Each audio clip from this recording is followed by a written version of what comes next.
외국 힙합을 듣다 보면 꼭 등장하는 단어가 있죠. 바로 N워드입니다. 그런데 이게 참 애매하단 말이에요. 평소라면 이 단어를 절대 쓰지 않겠지만 노래에 나오면 따라 불러도 되는 건가? 안 되나? 고민이 되거든요. 이 논쟁은 우리나라뿐만 아니라 본토인 미국에서도 뜨거운 주제입니다. 한 번은 래퍼 켄드릭 라마가 공연 중에 백인 여성을 무대 위로 불렀는데요. 이때 이 여성이 가사 그대로 N워드까지 따라 불렀다가 공연이 잠깐 중단되었죠. 이후 이 사건은 큰 논란을 불러일으켰고요. 그런데 N워드는 분명 비하적인 표현인데 왜 흑인들끼리는 쓰고 노래 가사에도 넣는 걸까요? 1440년대 초 포르투갈이 아프리카에서 흑인을 데려오며 대서양 노예 무역이 시작됩니다. 그런데 유럽은 국교가 가톨릭 아니었어요? 사랑의 종교인데 그래도 되는 건가? 네, 이 딜레마를 당시 사람들도 느꼈을 거예요. 같은 사람을 잡아와 노예로 부린다니 딱 봐도 지옥 갈 일이죠. 그래서 1452년 교황 니콜라스 5세는 해결책을 내놓습니다. 기독교는 정복해서 노예로 삼아도 괜춘. 이라는 일종의 면죄부를 발행한 거예요. 와, 이제 마음껏 잡아와도 천국에 갈 수 있겠다. 그렇게 노예 시장은 점점 커져갔습니다. 이때 포르투갈인들은 흑인을 네구르라고 불렀어요. 검은 사람이라는 뜻의 라틴어 니게르에서 온 표현이었죠. 즉 단어의 시작은 비하가 아니라 우리가 흑인이라고 부르는 것처럼 단순히 피부색을 나타내는 것이었습니다. 그런데 유럽인들은 흑인을 데리고는 왔지만 실질적으로 흑인들이 살아간 곳은 브라질, 카리브해와 같은 남아메리카 그리고 미국이었죠. 여기서 의외의 사실이 하나 있는데요. 초기 미국에서는 흑인이라고 해서 모두 영구 노예는 아니었다는 겁니다.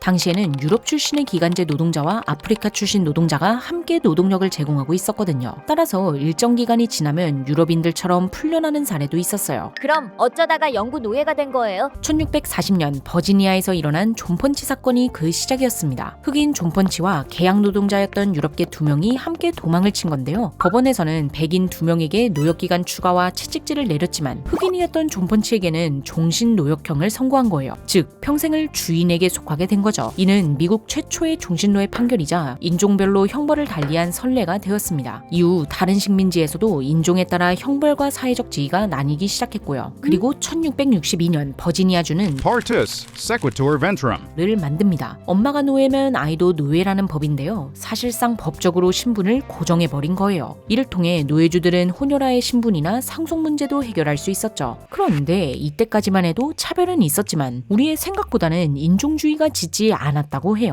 계약노동자 흑인, 아메리카 원주민, 유럽계 빈민이 뒤섞여 지냈으며 오히려 노동자와 기득권 사이의 갈등이 더 심했거든요. 그래서 1676년엔 가난한 백인과 흑인 노동자들이 힘을 합쳐 봉기를 일으키기도 했습니다. 이때 엘리트층은 깜짝 놀랐죠. 헉, 이거 위험한데. 그래서 이들은 비장의 수를 꺼냅니다. 바로 백인 특권이었어요. 유색인종에게는 온갖 제한을 두고 백인만 권리를 누릴 수 있도록 법제화한 거예요. 점점 가난한 백인들은 유색인종을 동료나 경쟁자가 아닌 자신보다 열등한 존재로 여기기 시작했습니다. 결국 노동계층이 인종별로 갈라지게 된 거죠. 그리고 이를 정당화하기 위해 사용한 도구는 흑인이 함의 저주를 받은 민족이라는 것이었어요.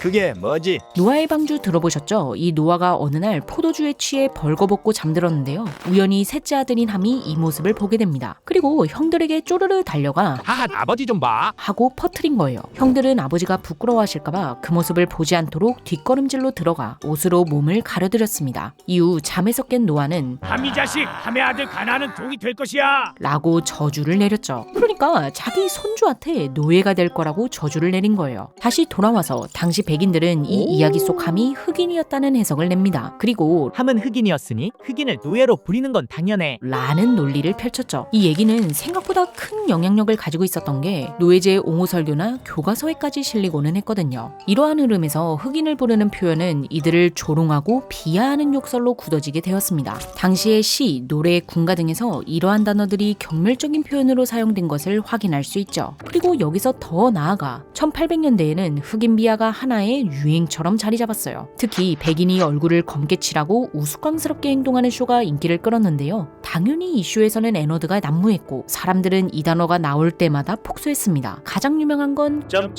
쇼였는데요. 어찌나 인기가 많았는지 이와 비슷한 쇼나 브랜드가 우후죽순 생겨났으며 레스토랑, 시럽, 마당 장식품, 만화, 게임까지 등장했죠. 그런데 1861년 남북전쟁이 발발한 말하면서 단계적으로 노예제가 폐지됩니다. 엥? 이렇게 차별하다가 갑자기요? 우리가 생각하는 것처럼 정의나 인권적인 이유보다는요, 정치적인 면이 더 컸어요. 남부는 면화나 담배 농장처럼 노예 노동을 기반으로 경제가 돌아갔다면 북부는 공장이나 철도 중심의 산업이었습니다. 그래서 북부의 백인들은 노예제 때문에 백인 임금 노동자의 기회가 없어진다. 라고 여겨 노예제를 반대했죠. 그러던 중 새로 편입된 서부 영토에서 노예제를 허용할 것인가를 두고 남북 간의 갈등이 격해졌어요. 이는 결국 전쟁으로 이어졌죠. 그런데 남부 경제는 노예 노동을 중심으로 이루어지잖아요. 그래서 북부의 링컨은 노예제를 없앤다면 남부 경제 기반이 흔들릴 거라고 생각했어요. 동시에 남부를 점령하며 탈출한 흑인 노예들을 북군으로 받아들였는데요. 실제로 18만 명의 흑인이 북군에 합류했다고 해요. 이는 전체 군사력의 10% 이상이었죠. 또한 남부에서 면화를 수입하고 있는 영국과 프랑스 입장에서는 이 전쟁이 꽤나 껄끄러웠단 말이에요. 그런데 북부가 노예 해방을 전면에 내세우니 인권 탄압하는 남부를 도울 순 없지. 라고 생각할 수밖에 없었죠. 참고로 영국과 프랑스는 이미 예전에 노예제를 폐지했습니다. 물론 당연히 이런 계산적인 이유가 아니라 노예제는 신과 헌법 앞에서 죄악이다. 라고 외치던 폐지론자들처럼 개인적인 양심으로 노예제를 비판하고 흑인을 도왔던 사람들도 있었고요.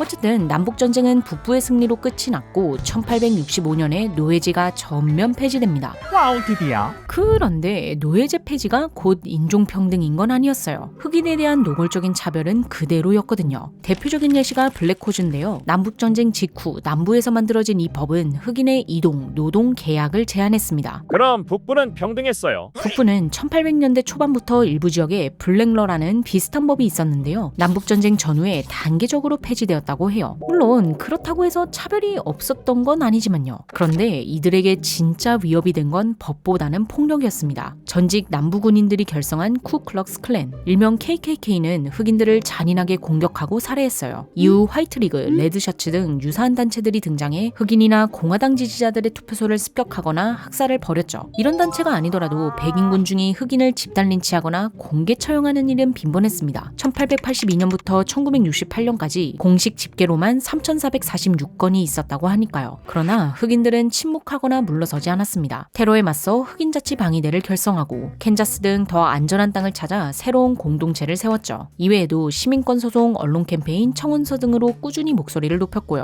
그리고 이러한 움직임의 일환으로 그들은 스스로 어떻게 불릴지를 직접 결정하기 시작했습니다. 노예 해방이 된 직후 흑인들은 이전의 경멸적인 표현 대신 자신들을 컬러드라고 부르기 시작했어요. 정부도 이 표현을 긍정적으로 받아들여 사용했고요. 그런데 문제는 이 단어에 점점 차별적인 의미가 더 씌워졌다는 겁니다. 철도, 식당, 학교 등 여기저기에 Colored only. 팻말이 걸렸죠. 컬러드가 분리시설을 표기하는 굴욕적인 단어로 변질된 거예요. 이에 흑인들은 1920년대부터 니그로를 쓰자는 캠페인을 벌였습니다.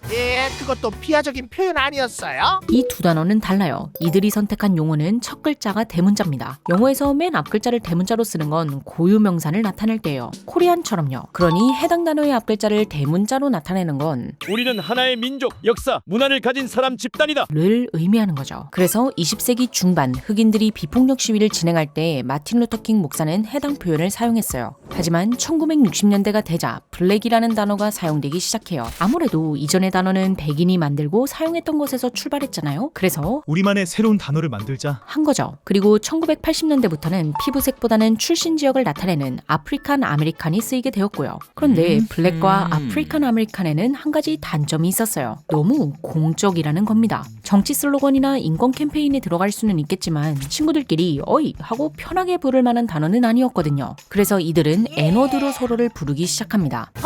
왜 심한 욕으로 쓰였던 걸? 이 단어를 우리 것으로 만들면 더 이상 외부에서 무기로 사용할 수 없다는 것이었죠. 이를 공격적 재전유라고 합니다. 비슷하게 오타쿠라는 단어를 생각해보면요. 이게 처음에는 상당히 비하적인 단어였는데 서로서로 많이 쓰다 보니까 지금은 부정적인 의미가 많이 지워졌죠. 그런데 아무래도 비하였던 단어를 그대로 쓰기에는 그렇잖아요. 그래서 뒤에 ER을 A로 바꿉니다. 이는 흑인 영어 특유의 발음 방식에서 유래되었는데요. 브라더를 브라다로, 플레이어를 플레이어라고 하는 식으로 부드럽게 발음하곤 했거든요. 그래서 비하의 상징이었던 단어를 흑인의 정체성과 유대감을 나타내는 표현으로 탈바꿈한 겁니다. 그리고 이 단어는 힙합을 통해 널리 퍼지게 되죠. 해당 영상에서도 본 그랜드마스터 플래시의 뉴욕이나 NWA의 스트레이트 아우터 컴튼 등 유명 초기 힙합곡에서 사용되었거든요. 그렇게 시간이 지나면서 N워드는 힙합을 대표하는 단어가 되었습니다. 지금은 이 단어가 안 들어간 곡을 찾는 게 더 어렵죠. 그런데 힙합이 전 세계적으로 유행하면서 하나의 딜레마가 생깁니다. 이제 힙합을 즐겨 듣고 좋아하는 어린 세대들 혹은 다른 문화권의 사람들이 이 단어를 멋있게 느끼기도 한다는 거예요. 대표적으로 인도네시아의 동양인 래퍼 리치 브라이언은 원래 흑인 음악을 동경한지라 리치 치가라는 이름을 썼거든요. 동양인을 비하하는 단어와 N워드의 합성어로 보이죠. 그런데 미국에서 빵 뜨고 난 뒤에 이름을 바꿨더라고요. 아무래도 여러 사람들이 이름에 불편함을 나타냈기 때문이 아닌가 추측되고 있습니다.